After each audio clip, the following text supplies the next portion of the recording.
Welcome to episode number 19 of the First Responder Wellness Podcast, the show where we talk about wellness, mental health, leadership, and what it takes to have a wellness culture within your organization. My name's Conrad Weaver, and I hope you're having a great start to the new year and that you're healthy and taking care of yourself. Today on the show, I have Captain Jeremy Fuller. He's with the Little Elm Fire Department in Little Elm, Texas, and they have a very unique wellness program that you're going to want to hear about. Jeremy convinced the city leaders to put a line item in their budget to cover all of the fire department's mental health care. 100%, it's all covered. This program has been so successful that other agencies are seeking him out to learn how they did it. And they have a waiting list of people signing up to join their department. That's pretty unusual in today's world. Today on the show, Jeremy talks about how they accomplished this and a little bit about the results of this amazing program. So stay tuned for this important conversation. Hey, thanks so much for listening to the podcast. There's a ton of podcasts out there, and so I appreciate you taking time to listen in. I'm also grateful for everyone who's joining us on YouTube. Thanks for watching. And whether you're on your favorite podcast app or watching on YouTube, be sure to subscribe. This really helps us get the word out and get the show to more people. Thanks again for listening and watching, and now back to the show. Well, Jeremy, welcome to the First Responder Wellness Podcast. Thanks so much for joining me today. Thanks, Conrad. Appreciate you. So tell us a little bit about what do you do? Who are you and what do you do? I'm a captain over training at Little Elm Fire Department in Little Elm, Texas. About 21 years in the career, and I come from a family of first responders. My dad and grandfather and brother and a whole line of firefighters that I come from. I grew up in the service, and so it's obviously what I always knew I wanted to do. And got a family, a wife of over 20 something years, and two teenage kids in high school. And now where I am here later in my career, as I'm in the administrative role in the office, is one of my biggest passions is pushing for programs for our people and other agencies. I inherited a black cloud career, so to speak, from my father. He always was always at the craziest scenes you could imagine, and he had his arm cut off his first day of his career. Wow. And so Big Baylor back in '87, they repaired his arm with parts from his leg, and he had quite the extensive recovery and had to fight for his job and go through paramedic school at the same time and everything. And then was able to accomplish that and go on with a 30-year career. And then as I went through my career, I started seeing kind of having that cloud over me, and experienced a lot of my own injuries. Saw lots of bad things on some bad calls and whatnot. I was a part of a couple of line of duties in my career. And so a lot of things hit me pretty hard where I saw the need for trying to do something for our people, and which started with the department I'm at with Little Elm, and probably about maybe 10 to 12 years ago, I started really pushing for a program. And in all honesty, it was just me and a chaplain kind of was the basis of the program for a while. And I knew I still needed more, and I failed at it for many years of trying to get the guys something that would work, that would cross that stigma. And it really, till about 4 years ago, I met Dr. T shortly after she moved from California, and she was just trying to get started here. And we met out at horse ranch. So my mom created our watch, which is equine therapy for first responders. Mm-hmm. And Dr. T had caught wind of that and was starting to get involved in that. And that's where I met her, out on the horse ranch. Mm-hmm. And we were having general conversation, and I started kind of picking up on some of her lingo, and I was like, you're interesting. Like, what do you do? What can we meet for lunch? And we ended up regularly going to lunch together and starting to plan, trying to create a program for Little Elm. And one thing led to the next. And after about a year of meeting and writing proposals for council and the program that we had envisioned, it finally happened, and we won money for it, and a yearly budget for mental health. And then one thing led to the next, and her business, the agencies around the area started catching wind of what we were doing. And so I kind of started, as we started to find success within our own department of changing the culture and breaking the stigma.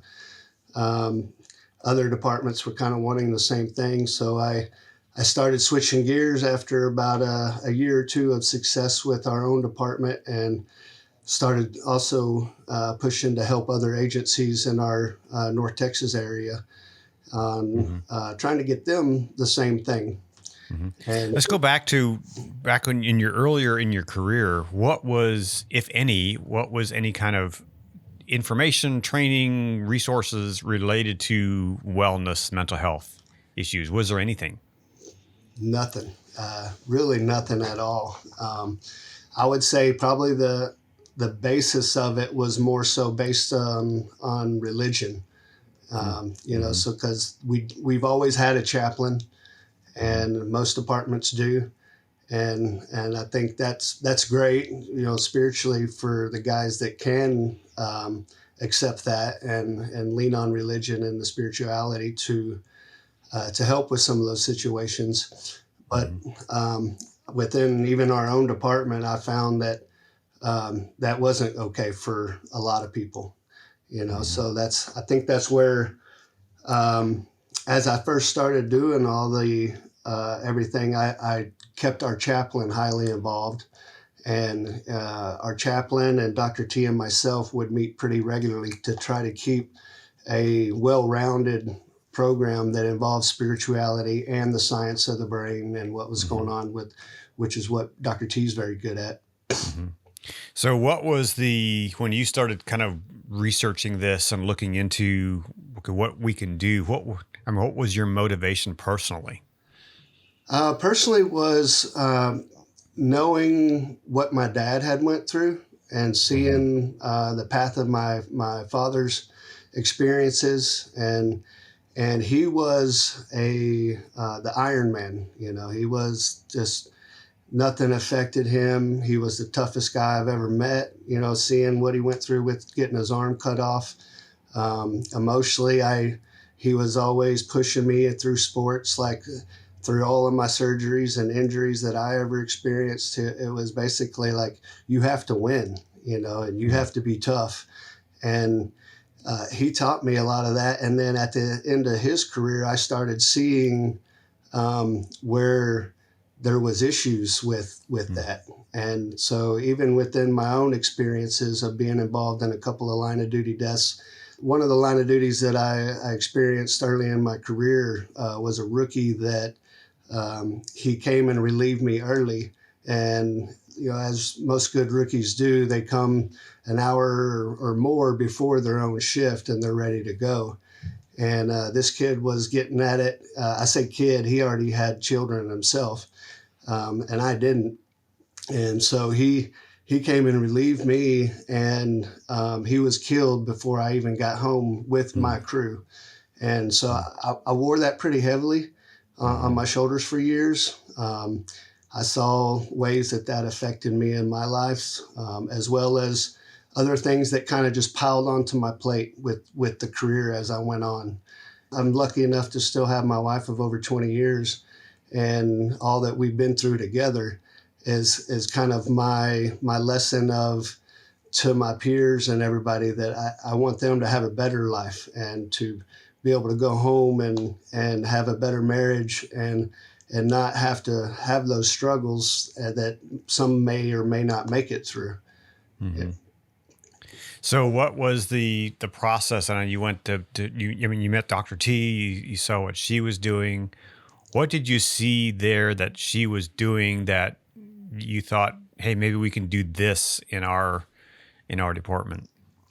It was the language that she had spoke. So through my path, there had been a few moments in my career where I had used EAP and I had reached out to some counselors that were provided through a EAP system through our employment, and it didn't. I always heard about the stigma and stuff, and then I went and experienced it myself and saw that, yeah, these people can't help us. They don't understand what we're going through.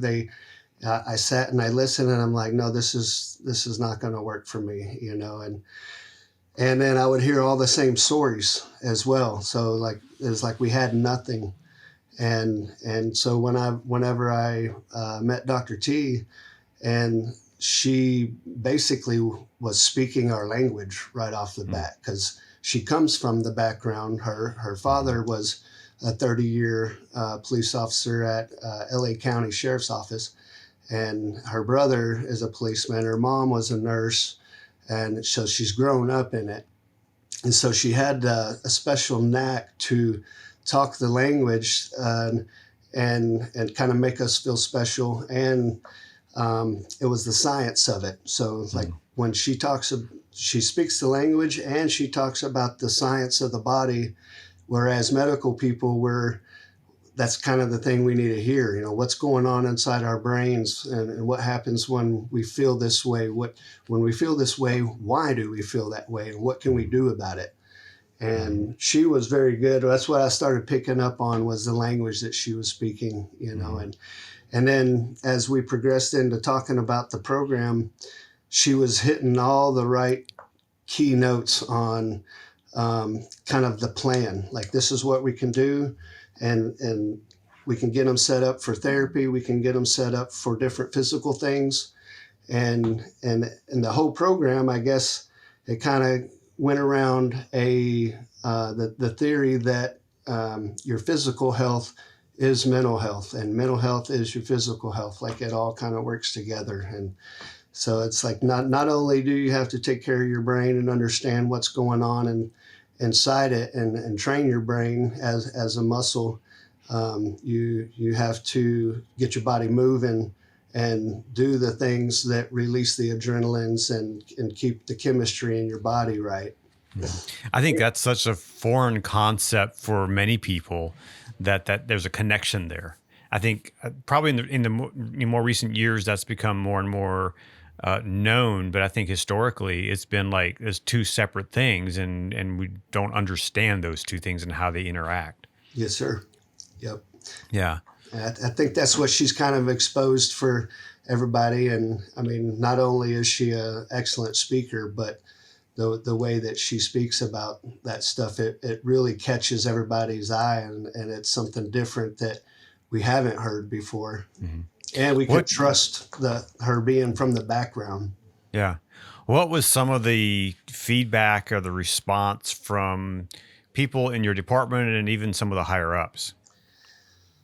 So when I first started working with her and trying to build this program, I wasn't an administrative captain yet. I was actually a captain on the line still. And nobody had really, I'm in a smaller department of about 80 people.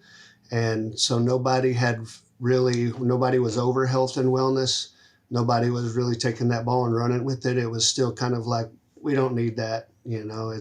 We can take care of our own and stuff. And I was kind of, I was criticized, very much so.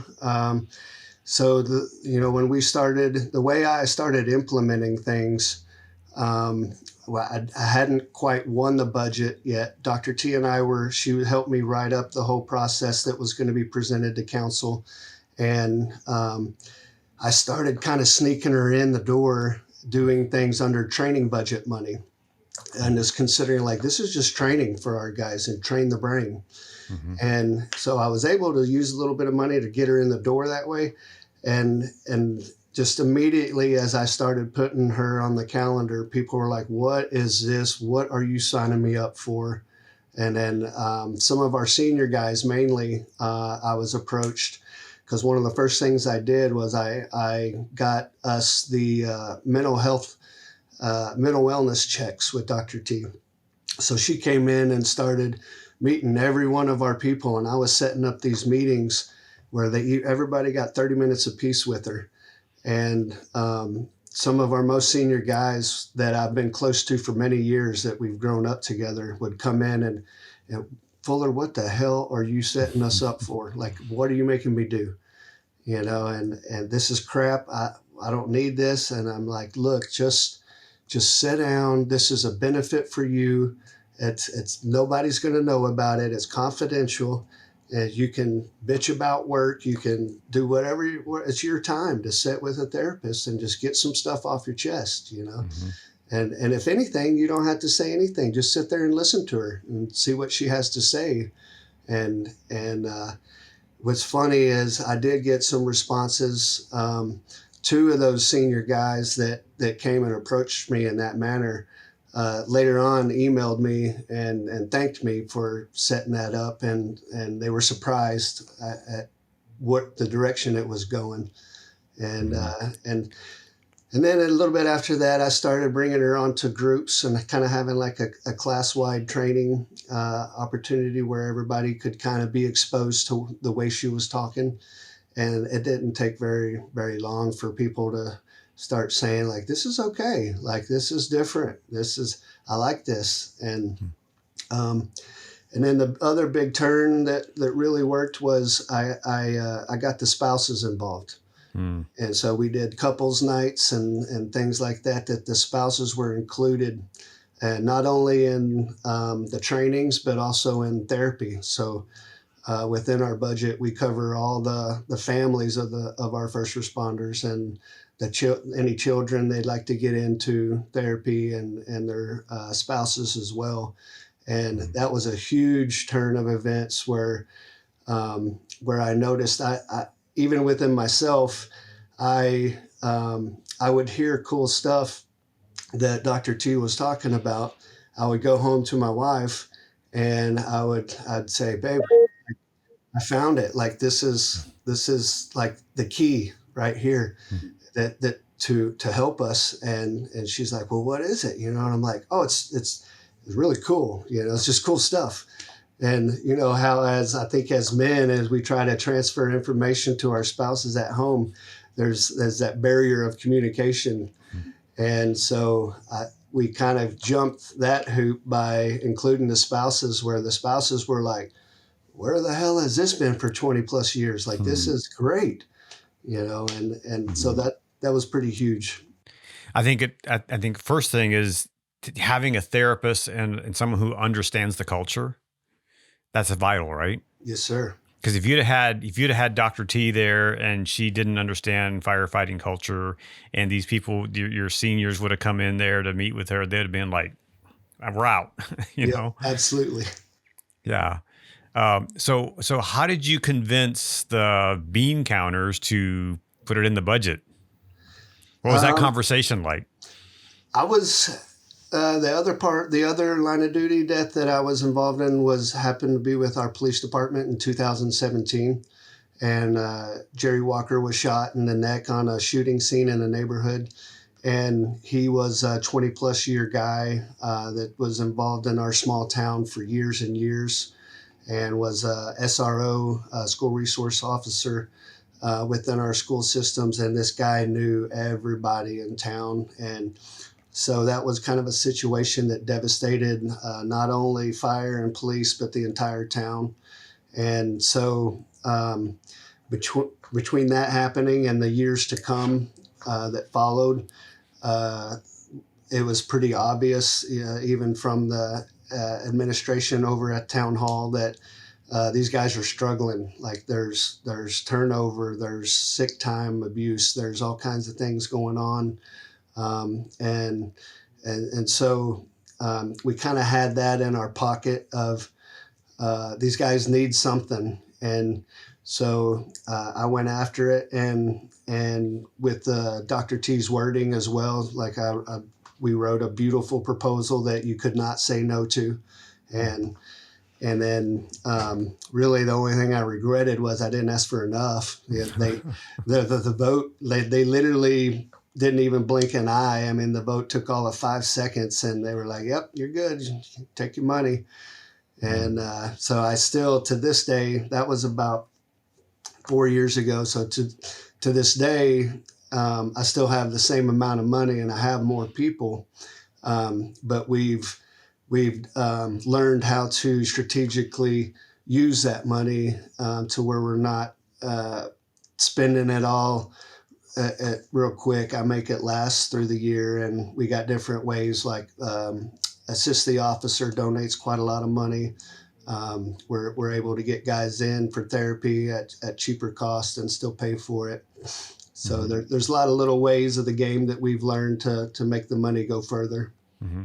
I know it's probably hard to calculate, but what's been the savings that has provided you guys as far as on the back end? Huge. We, as in the fire department right now, we basically have no turnover.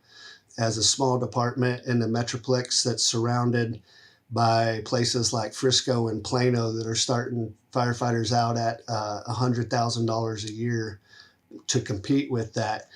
About the only thing that we can offer is that we provide a good culture and a caring employment, that these guys are going to get cared for from them all the way to their family. So it's truly a family first. Like, we got your back. You're not going to lose your job when you start going through struggles, and building a culture that it's okay to not be okay. We can help. We actually have the program now that works, and it's proven.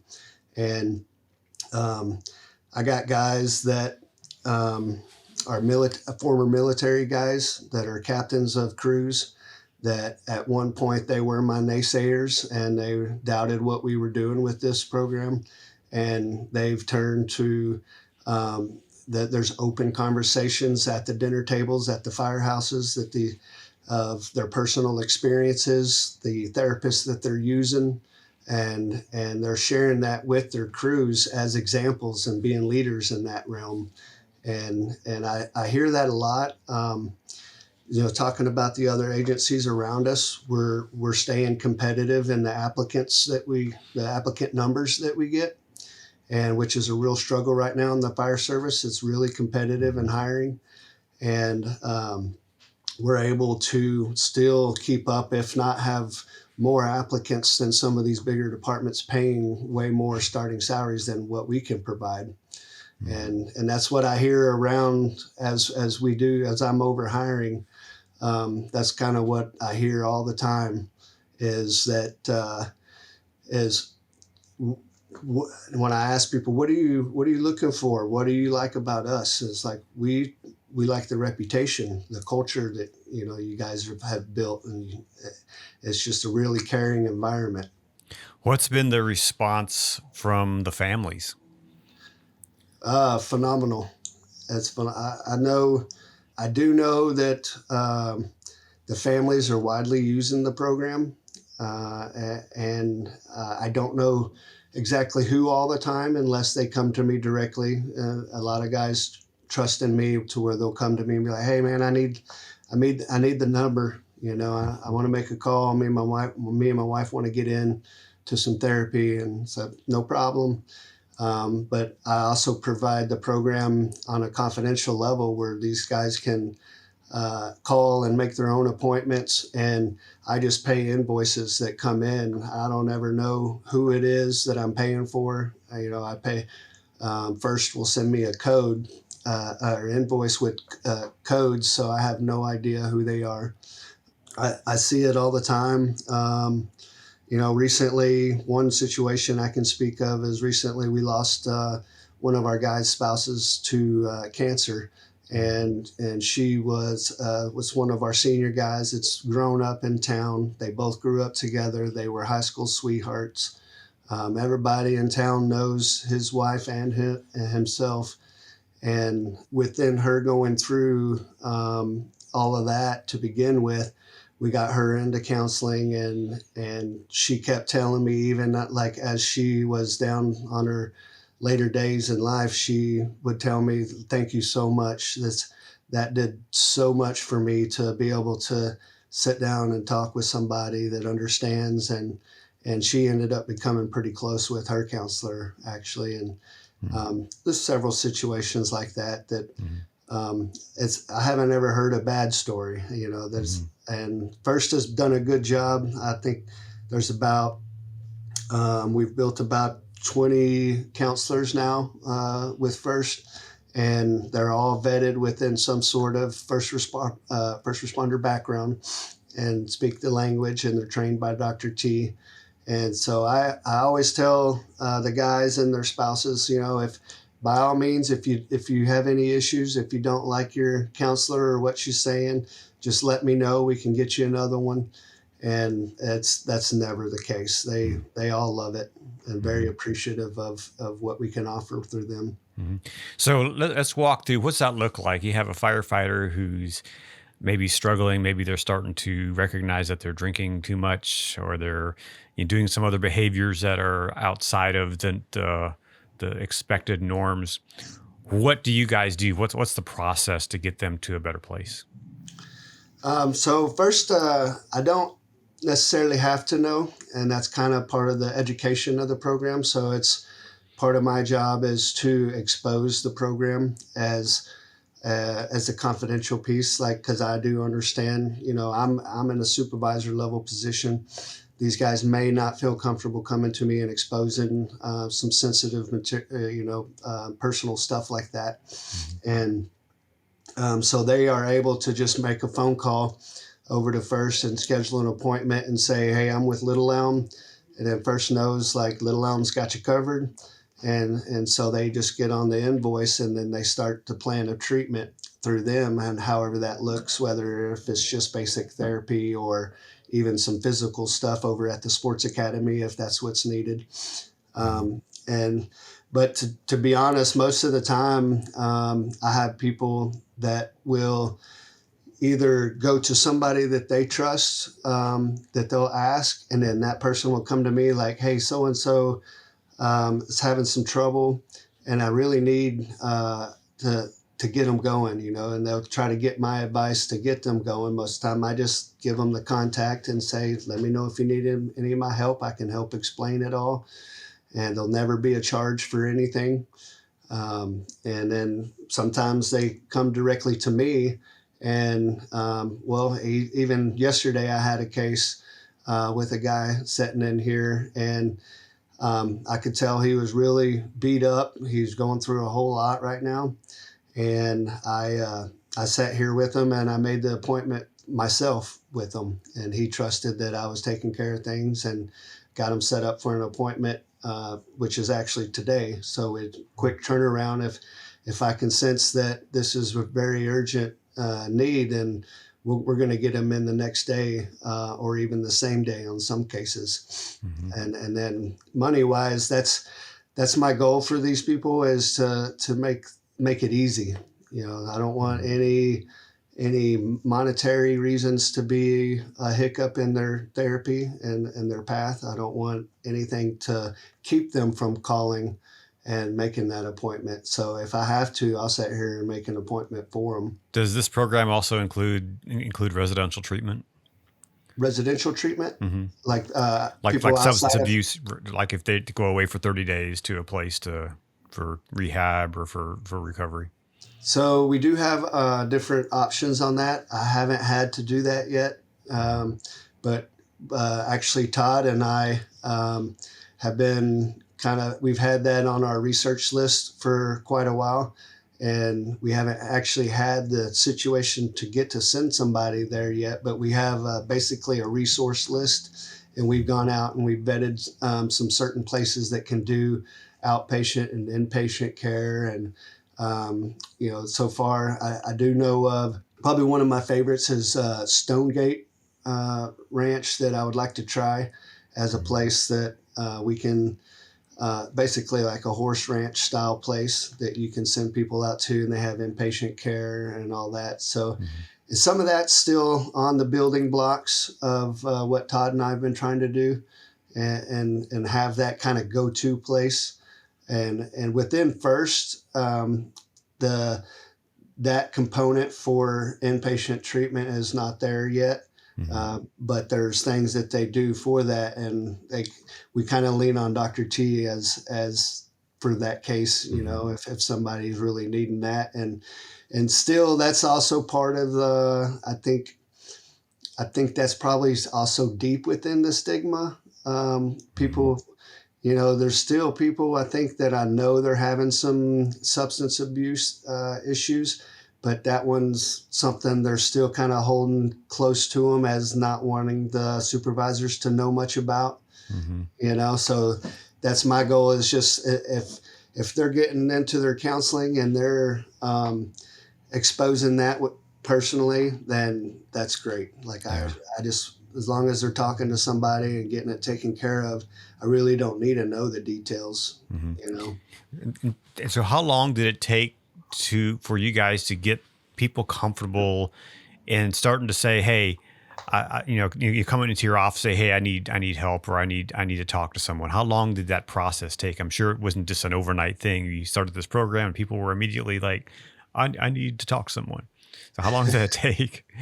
Man, I would say the better part of probably 2 years, about 2 years, to where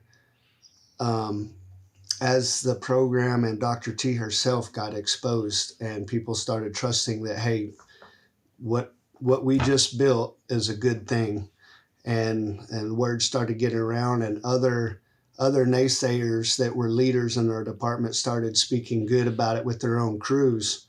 That trust started kind of coming all together, and I now I wear many hats in our department, and I would say health and wellness is one of them that I'm over, and that's probably one of my most busy. And I do training, EMS, hiring, compliance, and then health and wellness is one that's my biggest passion, and it probably keeps me the busiest now because of the trust that's there now. And so my chief kind of teases me a little bit.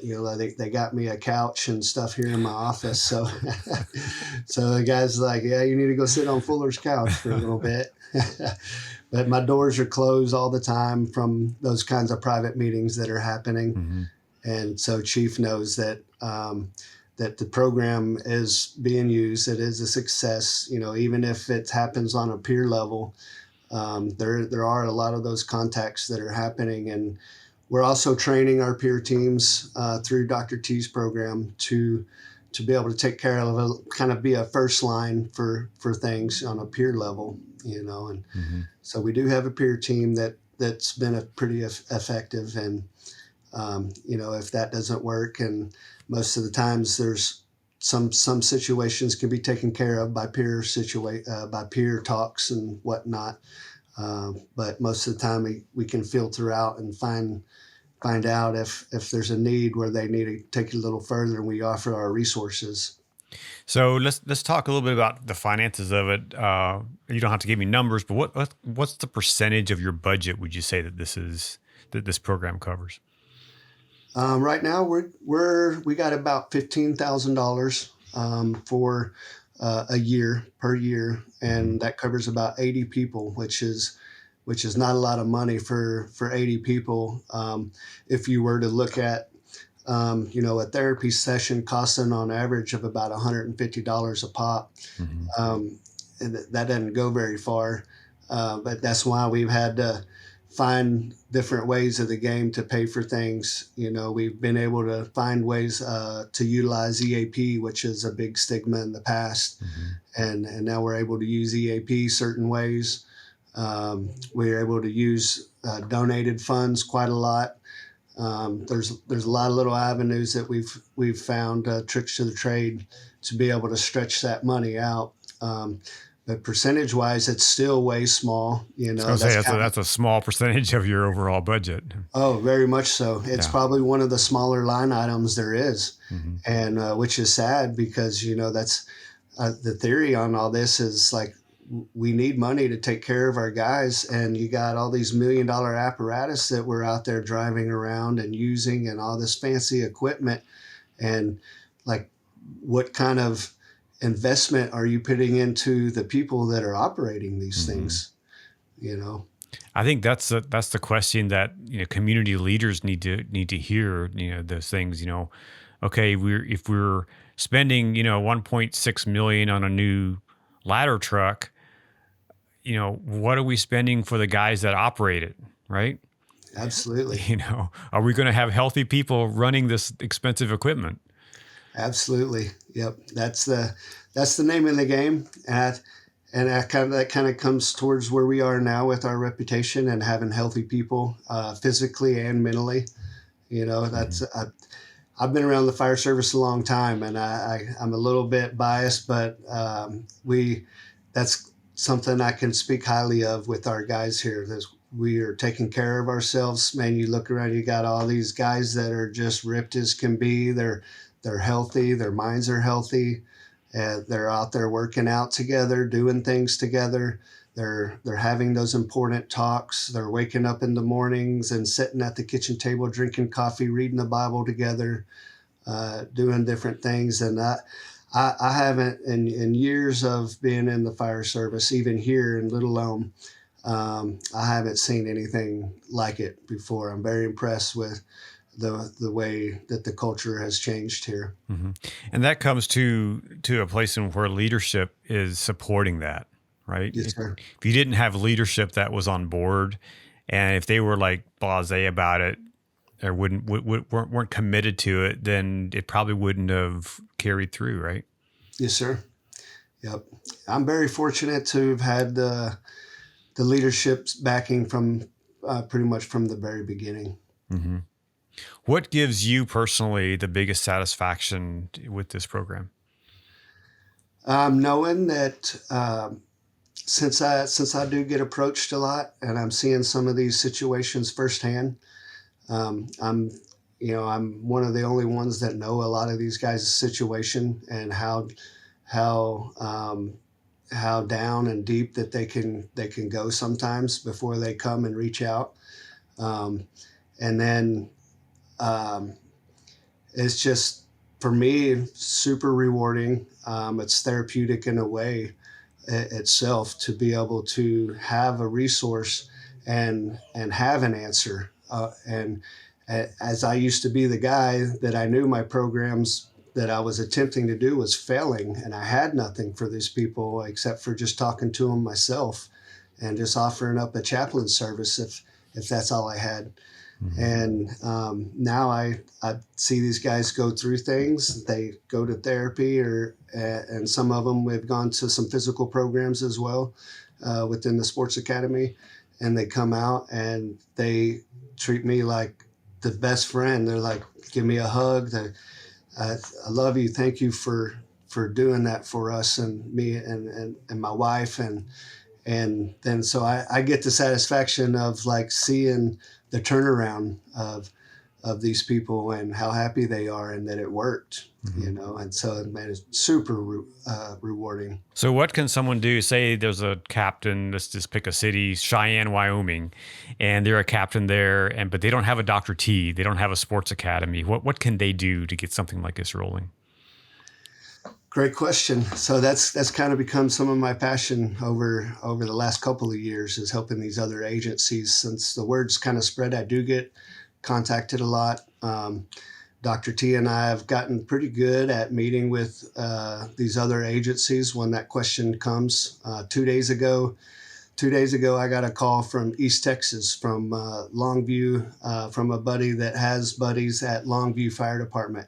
And over in East Texas, it's a little bit in the sticks. It's kind of takes a little longer for things to get over there, and they're interested. And so that's kind of one thing Dr. T and I have been doing a lot, where we've met with these agencies and we've showed them basically the proof in the pudding. Like, here, I'm a small department.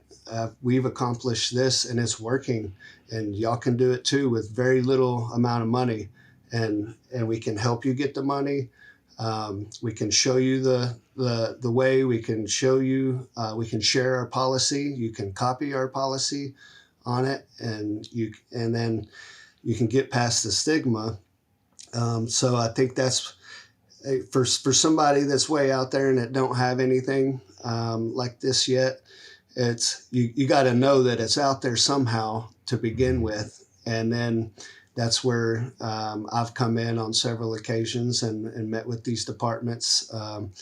It wasn't long ago that I met with Salina Fire Department, and they brought me over with a fire chief, a police chief, a town manager, their HR representatives, and we sat in a round table and they picked apart what I was doing with the program, and they were immediately like, "That's what we want to do. That sounds like that's the winner. It's going to work." And then as well, on other educational sides, so Dr. T does a 3-day conference twice a year, and I've been assisting her in that. And so I'll speak on certain panels that have to do with roadblocks. And so we speak a lot on, we'll have an open forum panel where the audience can ask questions like, what do you do if you got a chief that is absolutely against this? What do you do if everybody's on board, but you just can't get the money past council? And we've already been through all of that. And so most of the time it's like, we can help. This is what we did. They ask their questions. I tell them the answers. And then I also provide myself as a resource, like, give me a call. I will come and I will meet with your heads, and we'll talk through this on how you can make it happen at your department, how you get over the stigma, how do you get buy-in past the senior guys that are going to bash you over it for a year, Yeah, wow, you guys have really done some amazing things there, and that's so congratulations on that, and Thank you, sir. good for you. Are you willing to talk to people? Is there a contact number or an email that you can give out that people can reach out to you? Absolutely. My email is jfuller@littleelm.org. And that's my biggest passion, man. I could talk forever when it comes to somebody that wants to come and sit down. I've helped agencies that are way bigger than us get a program, and way smaller as well. There's really no size or anything, and sometimes that's part of the conversation that I end up having with people, because they come in with the doubts, and they're like, there's no way we're going to get this money, or there's no way we can make this happen. It just seems like an impossible feat, but it's not. Do you think, I know back east here, there's a lot of, especially in the rural areas, there's a lot of volunteers, all volunteer stations. Something like this could potentially work for that kind of agency as well? Absolutely. 100%. Yep. My heart's close to the volunteer agencies. That's the way I started out in Little Elm, and back in 2001, and we were a small department of only 3 paid people. And now we're at 80 today, but there's still volunteer departments around us that are similar, that are just now growing. And as well, a lot of volunteer departments have easier access to grants and stuff like that anyway. So there's a lot of times where a volunteer department might have easier access to money than we do. Yeah. Well, it's amazing what you guys are doing there, and thank you for sharing this, and hopefully we can get some other people connected to you guys, and spread the information, spread the wealth, so to speak, and get the help that people need. It's such a needed thing that you guys are doing, And sounds like I need to reach out to Dr. T again, say, hey, I need to get her on the show and to talk more about what she's doing. She is just an angel Yeah. and to our people. And I always call her that as my angel. You know, she's helped so many people in our service, and she has such a great passion for it. And just listening to her speak, I've heard her. I've tagged along with her on several different trainings that she's done and conferences, and I learn something every time from her. You know, and she is just such. She's not only that, she's pretty entertaining when she speaks as well. She can run a crowd pretty good. Yeah. And for those of you who don't know Dr. T, she's Dr. Heather Twedell from First in the Dallas metro area there. And if you want to know more about her, watch the PTSD 911 film, because she's featured in that film, and so her organization is featured in the film. And we were really thankful to have her be a part of that. And we're actually going to put more of my interviews with her and her team in the educational toolkit. We haven't done that yet, but it's going to come for agencies that purchase the film. All that information will be available in addition to the film. So we're going to add that kind of puts it on top of my list to add that to the educational toolkit, so that people can know more about her and the work that she does. So very cool. Yeah. Great, and just 20 plus years. Well, thank you for that. Just the fact that they can use the same facilities that the Dallas Cowboys use is pretty amazing. Yeah. You know, and in the film, we were there, we filmed at this facility and so it was really, really a phenomenal place, and what they, you know, and she treats first responders as elite athletes and does the training with them. So that's pretty amazing. Yeah, we've had a huge response on a few occasions where we've had guys with some more so physical issues, eating disorders and whatnot.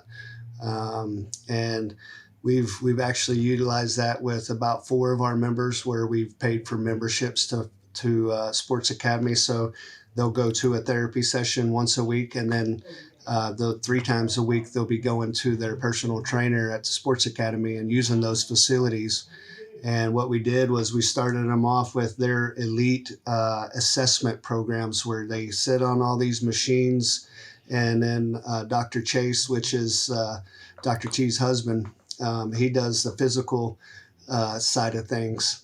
And so he came and sat down with me and the individual and had like a 10-page report that said all this stuff in the beginning, and like all the way down to where this guy had his most possibilities for injury in his body.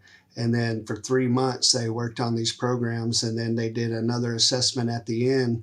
And man, the results were phenomenal, where we were able to get these people back on duty and healthy, and saying that changed their lives. And after putting some people through those programs, I got 2 individuals now that are over 50 that are still currently using the program, and they said they don't care if they have to pay for it themselves; they're still going to go. Wow.